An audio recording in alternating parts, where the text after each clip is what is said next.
What would a soft opening look like if you could do it over? Like, Amy, I know you did this like staff prep day and you said that, and Robin, you were like, man, I might have done things a little bit differently. What would you do differently with a soft opening that you would do? How would you have spread people out differently? What would you have changed? What would you have done initially? Salon owners are some of the most amazing people on planet Earth. The only problem is sometimes their hearts are so big and they give so much of themselves to their staff and guests that it creates unintended consequences. Our goal is to change the industry by elevating the way the rest of the world sees salons, spas, and barbershops and give it the credibility that it truly deserves. This is the Salon Owner Evo Revo Show. Hey guys, what's going on? Jason Everett here, hanging out with you today, and I've got, as with me per normal, I've got Mr. Doug Campbell. What's up, Doug? Good to see you. How's it going? Dude, good to be here. Yeah, glad to have you on. Today we're going to talk about life after opening your salon. So if you're on with us live right now, I'd love to know in the chat. Do me a favor and say live. And we've been asking this question for the last couple of weeks. Is your salon open or is your salon closed? Would you do me a favor and weigh into the chat? We had a really great call this morning on our High Performance Salon Academy. Doug, we had two amazing salon owners on who are in Missouri that have been trying to navigate this whole process and figure out what's happening, what's life like after you reopen your salon from being closed, whether it's been a week, 2 weeks, 5 weeks, or if you've been closed even longer. And they're with us today. I'm going to go ahead and pull those guys on. So good to see you. By the way, I've got Amy Roslin and I've got Robin Clark. Good to see both of you guys. Glad to have you guys on today. Thank you for being here. Thank you. Thank you for having us. Yeah, super excited to have you guys here today. And by the way, Amy, just so people know, tell us the name of your salon, where you're located, and how many staff you guys typically have. Yeah, so I am in St. Charles, Missouri. My salon is called Lavish Salon, and there's currently 8 team members. Awesome. Perfect. So you guys have 8. And Robin, where are you guys located in Missouri? We are Beliza Salon in O'Fallon, Missouri, and we have about 18 team members, including front desk. Awesome. So thank you guys again for being here. And I just want to say this before we go too deep into today. You can either watch this and you can be upset that you're not open, or you can be, pissed that you're open, or you can all these things can go on. I just want you to understand this is designed for educational purposes. Your city might be different. Everything about this call might be different for your city, for your country, for whatever. We just want to provide you with as much information as we can about what life might be like when you open, because these two have actually been going through that in real time. Doug, anything you want to say about that as we get into it to kind of make sure people frame this in the right way? Yeah, I think this is a good opportunity to get that peek into the window of what's it going to be like to open, because we got these two lovely ladies that have been through it for the last 2 days, I guess going on 3 days. That's right. So they've got some real, because no one's been through this before. No one's opened after a pandemic before. That's right. So I think this is a just great opportunity to listen to their real live experience and get some learns from that. So I think this is awesome. I really appreciate y'all coming on and sharing. Yeah. Thank you guys so much for being here. And I really appreciate it. So, one of the things I just want to know, and by the way, if you guys have if you have questions, type in the chat what you want to know from these two about kind of what is life like. So let's talk about this. You guys both opened up this week, correct? And again, whoever wants to answer on that, what were some of the things that surprised you about opening up after this whole process? What were some of the things that caught you a little bit off guard? You shared some earlier, but I'd love to have you share some of this stuff live. Sure. Some of the things that I would say caught me off guard were the difficulty in rescheduling everybody and being able to get a hold of all your guests, a lot of phone tag, making a clear plan of, do we cancel everybody and then reschedule people in a certain order? Yep. Do we choose our top 20% first? What's the order that's going to work in? We did decide to go ahead and cancel everybody that had pre-booked and then get people back in that we had owed appointments to. Probably to make it less chaotic, we could have left some of those appointments on there and just worked around that, and shared it as more of a soft opening, which is what we tried to do, but we probably should have just named it a soft opening. Yeah, I think for a lot of people, right, they're trying to figure out what and we've been given advice on what you can do and how to operate. And I know for a lot of salons, they're trying to decide, should we leave our guests on the calendar that we're there, or do we back fill from the previous guests, and you guys opted to remove everybody off the schedule and get the people who were on the schedule before back on. So what was the big lessons there? What were some of the things that you wish, again, you kind of mentioned a little bit, but what were some of the things you would do differently? I would definitely still choose our top 20% because they're really important to us, and we would reach out to them first, but we would have left appointments on the schedule to see if we could work them around it and then go from there with rescheduling all the people that we had canceled. I think that would have been a much simpler path to take, but we didn't, and we're learning, and it's getting easier now. Another thing I would say is we had 3 front desk people there rescheduling, and we probably could have even used more. So it was just a lot more of an undertaking than I would have ever guessed. The hours that they have spent are much appreciated, but I figured in 2 to 3 days we would have everybody called, and we would have called back and playing phone tag and all that, and that just was not true. There's still people that were waiting for it to call us back, or we're still reaching out and so on. So. Got it. And Amy, how about you? What have been some of your lessons as you've opened here? So I think like the biggest thing coming in for us was just that our governor would say one thing, and then he opened us, and then last minute we got the guidelines, so we had already made some changes. So just kind of writing all of that out, and then making sure that we had everything set up for our staff, for our team, for our staff and for our guests, for the guidelines of all the procedures and how that was going to go. So making sure that was very clear. So that was a big thing for us. And I think definitely one of the biggest things that I would change was do a soft opening and maybe not have come in full blown this week, full hours. I would have definitely maybe did less hours and just got people more acclimated to coming back to work instead of coming in full blown, because it's been, we can't even keep up with our phones right now, and we don't have any more availability because we're still backtracking from when we closed. Yeah, Doug, what do you want to know, man? Is there opening? Because your salon in Pensacola is still closed, trying to figure it out. Like you mentioned, you guys are now open for retail, and so you got at least people coming in the door to get retail, right? You got some of that going on. What do you want to ask these ladies? So, first of all, just on a little bit different note, is what was the emotion you felt whenever you walked in and it was live? So just tell me, whichever one of you wants to speak up on, what was that emotion like? I'll go first. It was incredible. The energy was awesome. Our team's so excited. Super proud of them. There was, I would say definitely just excitement. It was pure excitement. The guests are so appreciative and happy. They were appreciative of the systems that we put in place, the precautions we were taking. The staff felt comfortable, and I think everybody was just happy to be. I mean, you just really feel alive again. It's really great. Yeah, awesome. Super excited to be back in there, and everybody was happy to be back together. So yeah, it was great. It's been good. Overwhelmed was the next step.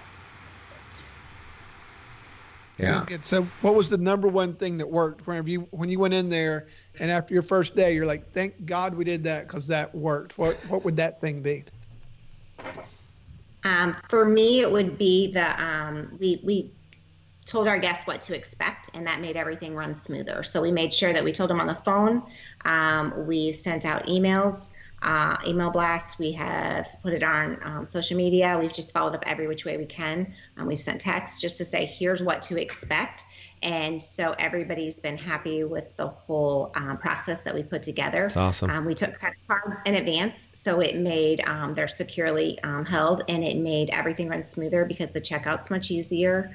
And then warn guests too that like there's going to be an additional fee because we're going to use so much more color. Our expenses are double right now, so making sure that we were aware of that, and that our guests were aware of that, so there were no surprises, and it wasn't that awkwardness of having to share that. So I think just warning them. So that's a really good point, because we've talked about this a lot, is like, you can't really over communicate in this situation, right? Is Robin, we were talking about this earlier today, is, trying to make sure that everybody gets that information, over communicating and saying, look, guys, here's what you're about to walk into. Were there other things that you did from a communication standpoint? You said you were sending text messages, email, posting on social media.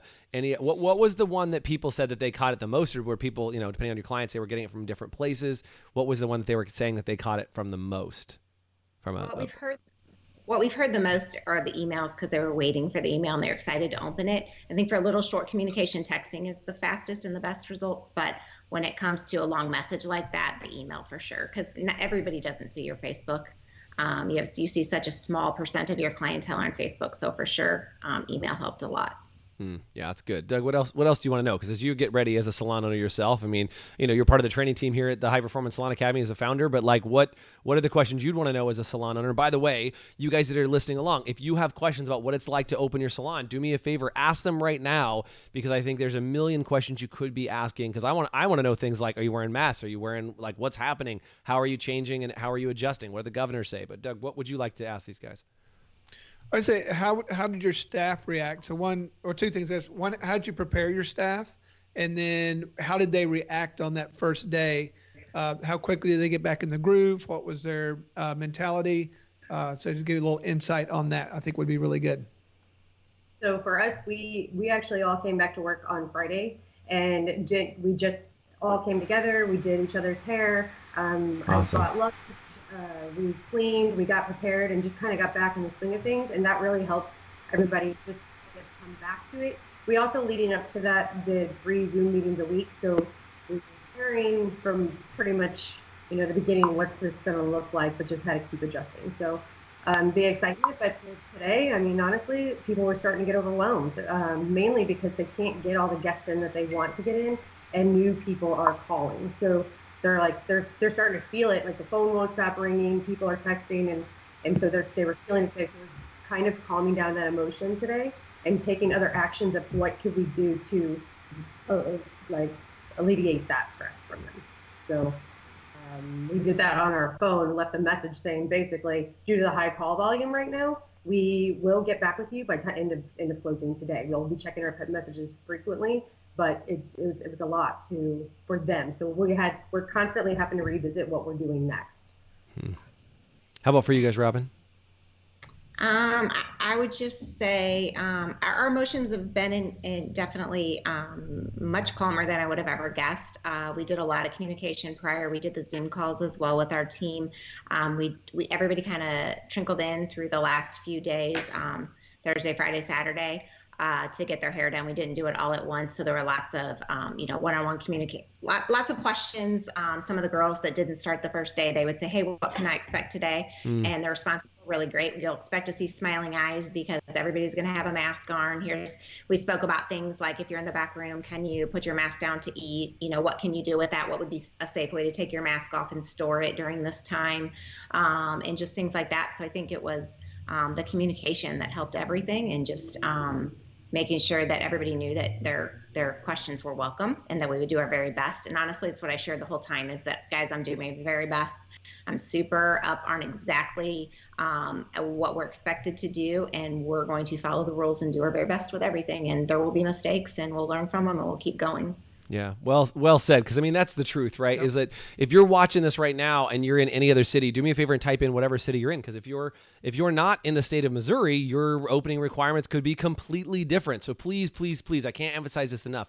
Make sure that you check, just like what Robin said. You need to be up with the local laws of what your governor is saying, what your city's doing. And again, if you're in a small rural town, it's very different than being in a major town. It makes a huge difference. Robin, question just came in, and this could be Robin or for Amy. Did you provide masks for clients, or ask them to bring their own? How many people are showing up with masks? They're trying to figure out some of that logistics on there. What are you guys experiencing at the moment on that? Either one of you can answer. We have, when we rescheduled everybody, we let them know. Our email blast said it. Everything has said it. Our texts that go out, everything does say, but we have had a few people show up without them. So we did have a few masks here. Are in the salon, so that we were able to, we didn't want to embarrass them or make them feel awkward, but the truth is they can't be in the building without one. So Amy's actually pre-purchased some, so we're splitting them, and we'll actually have some to retail in a couple days. But as of right now, we're just handing them to them because we understand it's new times and it's new for everybody. Yeah. And just trying to make it convenient for them and not make them feel awkward. Yeah, you don't want them to say, sorry, we can't see you. You've been dying to come into the salon, and like now we literally, you sorry, turn around, and then you don't want to lose that appointment.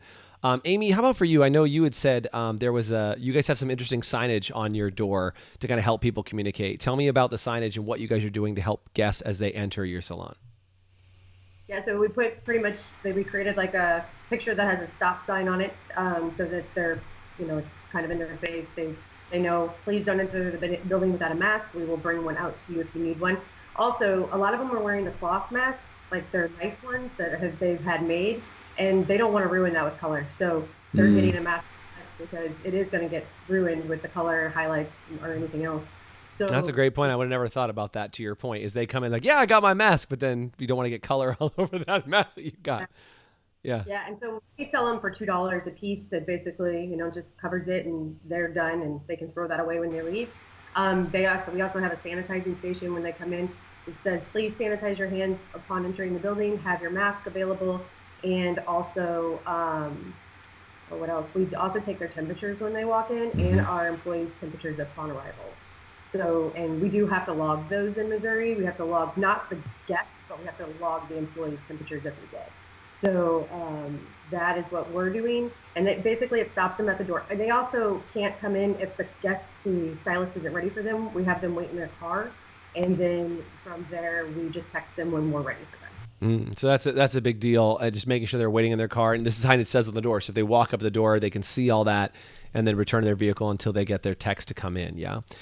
D Taylor, thanks for asking the question. She said, "Are you able to do blow dries? Are you doing blow dries in the salon? Is that part of what your state is allowing or not? Who can weigh in on that for what you guys are allowed to do in Missouri?"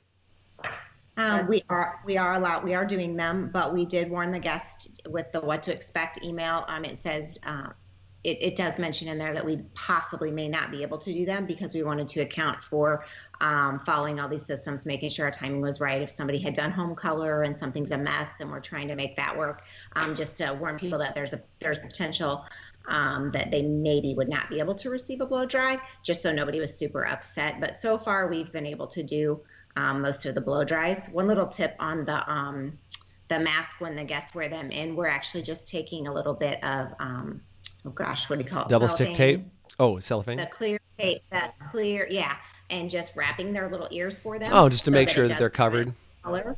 Yeah, and one thing that I've heard this from nurses as well, but our stylists are complaining a ton that the back of their ears are already raw and a couple days in. It's frustrating. So they're putting cotton back there, some little button things or things like that. So I think that would be a considerate thing.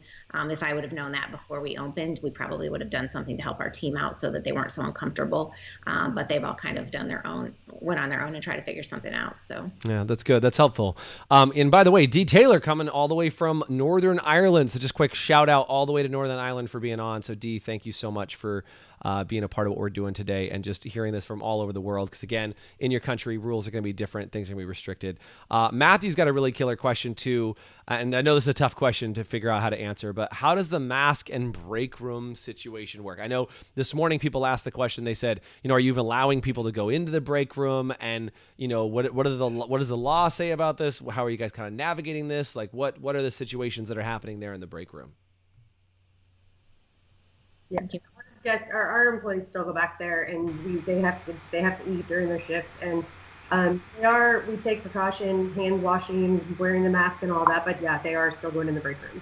So they don't hang out in there. They don't have a whole lot of time to do anything right now besides hair, so they're not really hanging out back there. More so just going to grab something to eat real fast, or maybe our color is also back there, so they mix their color up back there as well. So.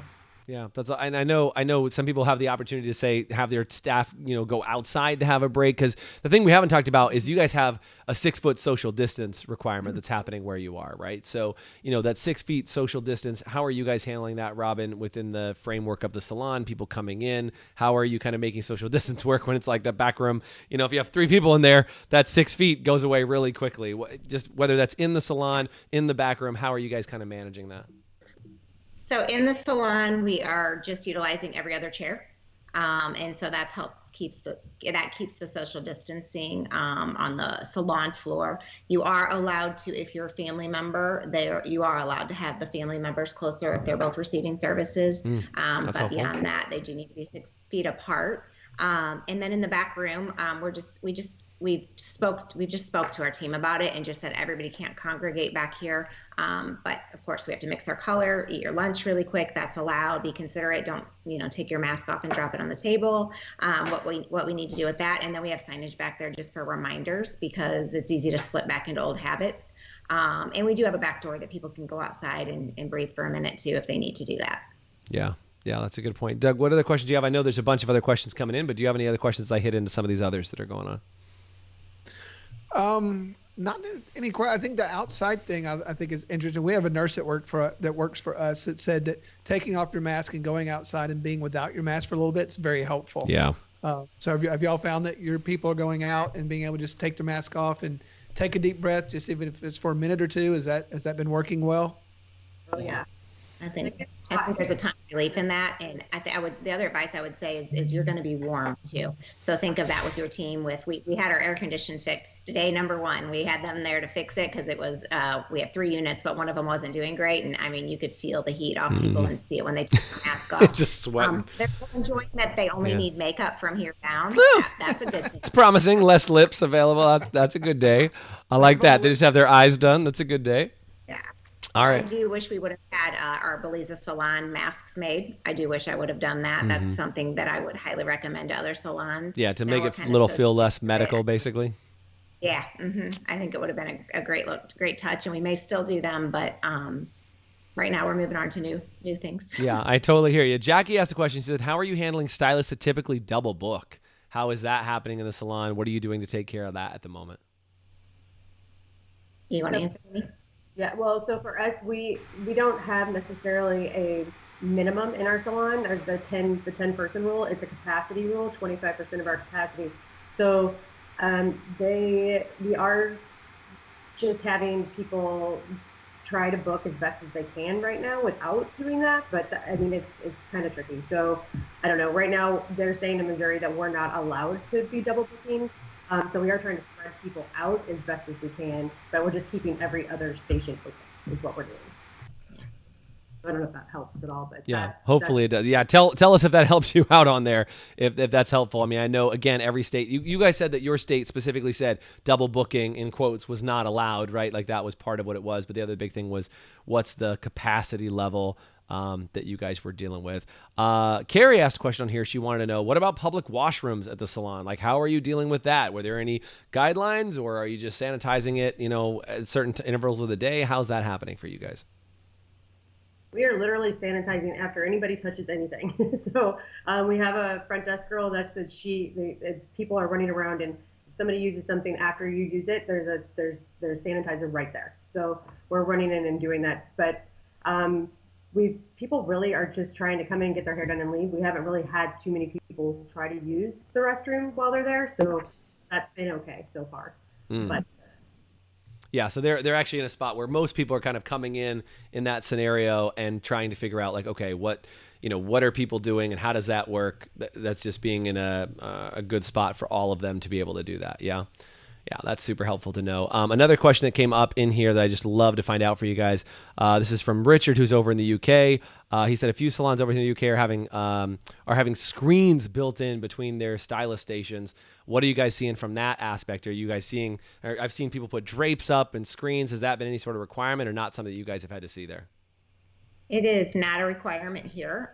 It's something I did think about because you had no idea what the rules were going to be. If it was going to be 10 people, right. If it was 25% of capacity, if it was 6 feet. So I had looked into that. I am noticing one of the distributors just came through the other day. They said they're having some created right now, which is a little late because some salons have already opened. But we're not planning on doing that because we instead spread our hours out and just went every other station. We also have a barbershop next door, so we have a little grace in there that we can spread people out further if we needed to, and it's working for our company right now. My thought with them, that I would do the screens if we absolutely needed them. I would have done them. and thinking more of where are we going to move them to when we don't meet. It's just more stuff in your company. Yeah. So it was something required. We would have had them from day one, but because it wasn't, we are not. And I feel that with all the precautions we're taking, I don't really feel they're necessary. Yeah. Thank you. Yeah, Go ahead, Doug. I think that's something thanks for bringing that up, Robin, because I think it's important that people pay attention to what's required and then what they're suggesting and what they're recommending. Right. Because all those have different levels. I mean, the required you have to do. But then if the recommended or suggested works in your space and you want to do it and it's good for your staff and your community, then do it. But it's important to know what is required. Because people sometimes just assume everything everywhere is required, and you just got to get clarity from your local governing authority, what is actually required, and then build from there, because that's obviously what you have to build from. So thank you for bringing that up about discerning between the two. Mm-hmm. Yeah, it's helpful. Bethy asked a question on here. Bethy, I'll put your question up. Thanks for asking it. She said, what would a soft opening look like if you could do it over? Like, Amy, I know you did this like staff prep day and you said that, and Robin, you were like, man, I might have done things a little bit differently. What would you do? What would you do differently with a soft opening that you would do? How would you have spread people out differently? What would you have changed? What would you have done initially?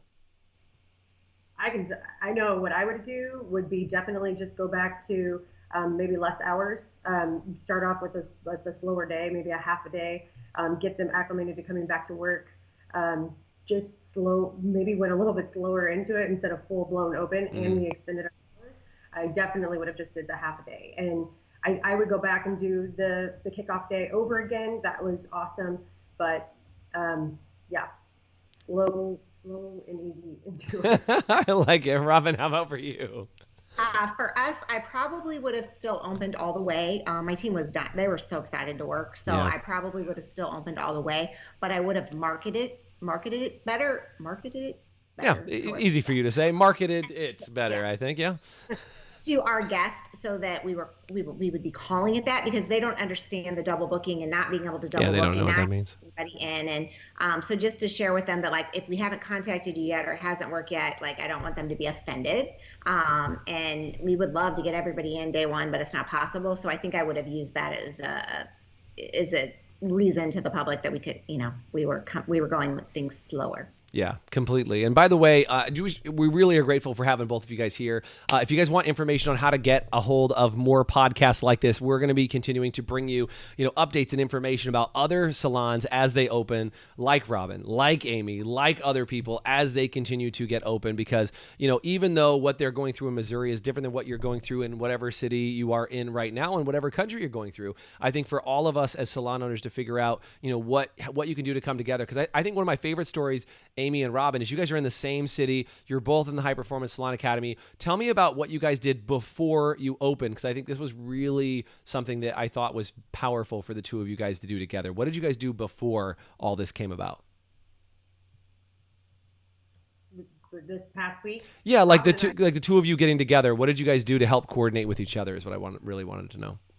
Yeah, so Robin and I have spent a lot of time talking back and forth, making sure that we have all of our ground covered and just working the best that we can to for our staff, for our guests, and really just up until the moment, even during our first day, it was like, hey, how's it going? How are you doing? What's going on? Just checking in with each other throughout the whole time. And we're 10 minutes apart. So. Yeah. I was over borrowing something, I think 2 days before we opened. So I ran over there to borrow some stuff from her. And so, yeah, just lots of communication, really helpful. And I appreciate having somebody like Amy to bounce things off of. And I think we help each other a whole lot. Yeah, I think it's a testament to just knowing that you're in the same city for the most part, you're close enough to each other, right? Like being able to serve each other, support each other. I think it's really a time for salon owners to come together in community. And so if you're not in a salon or community, figure out some type of community to get involved with, get some information. If you want to find out more about our communities, you can go over to our Facebook group, which is Facebook.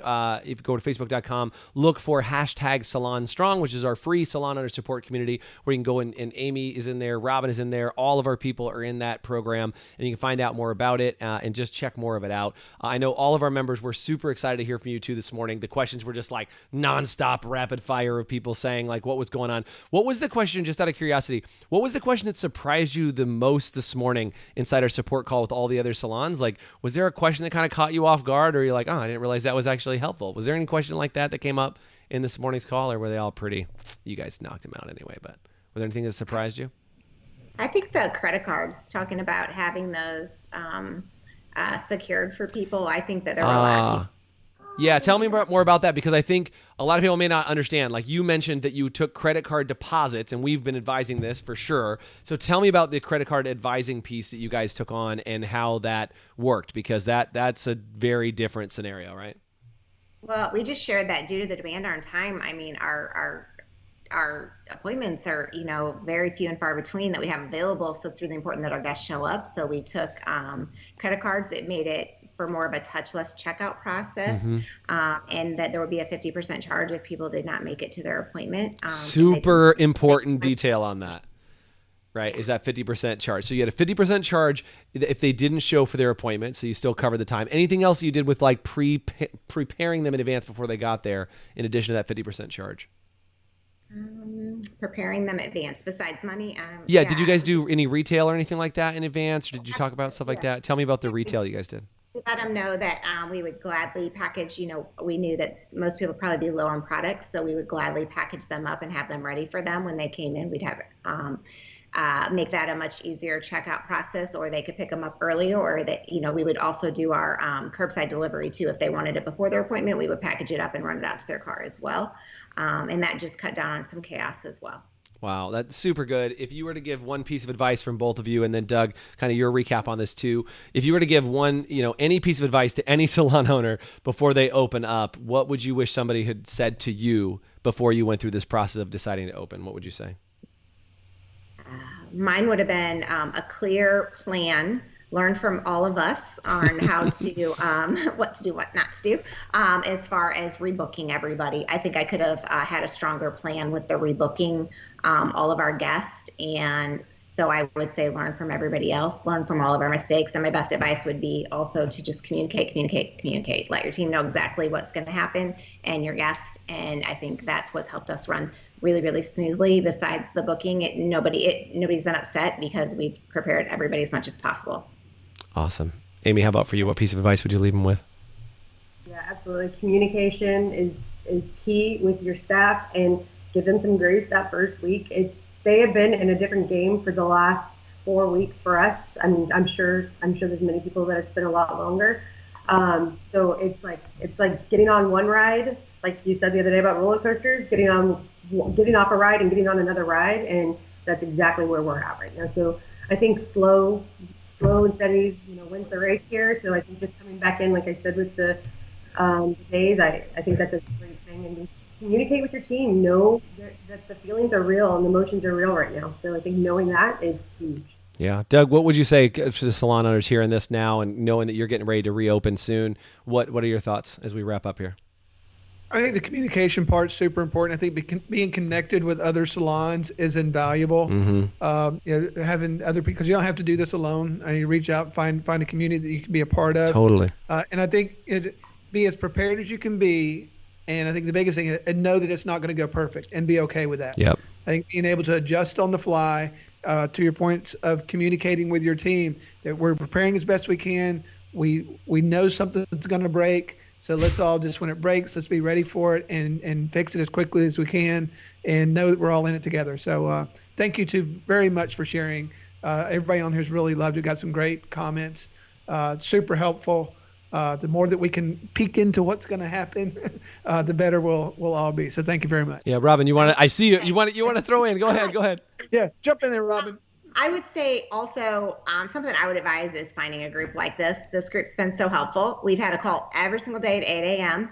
And it's just a lot of really wonderful people sharing everything. It's the most giving group that I've ever belonged in. We're business owners, including, Amy, she's amazing. We're 2 minutes away. We have no secrets. We would share anything that we're doing that's successful. Awesome. And so I would just recommend finding a group. You're welcome to join our group too, but I would find a group like this. Thank you. We did not pay her for that, by the way. We did not pay her for that, but thank you for saying it while you're here. I appreciate it. 8 a.m. calls and being on top of everything that's happening and knowing everything available to you is probably the most helpful thing of all. Yeah, awesome. Well, thank you guys so much. Do me a favor, comment podcast if you want more information. And if you want to join our salon owner community, do me a favor, just write the word community. We'll send you links out there to all those things. Amy, thank you so much. Robin, thank you so much. Doug, As always, man, dude, so good to have you on. And as you navigate these crazy different times that we're all living in, we will be there to help you navigate them. Thank you guys so much for being on. Thanks for listening to the Evo Revo podcast. If you liked today's episode, please subscribe, leave us a review, and you can always get more information, including show notes and the video episodes at evorevopodcast.com.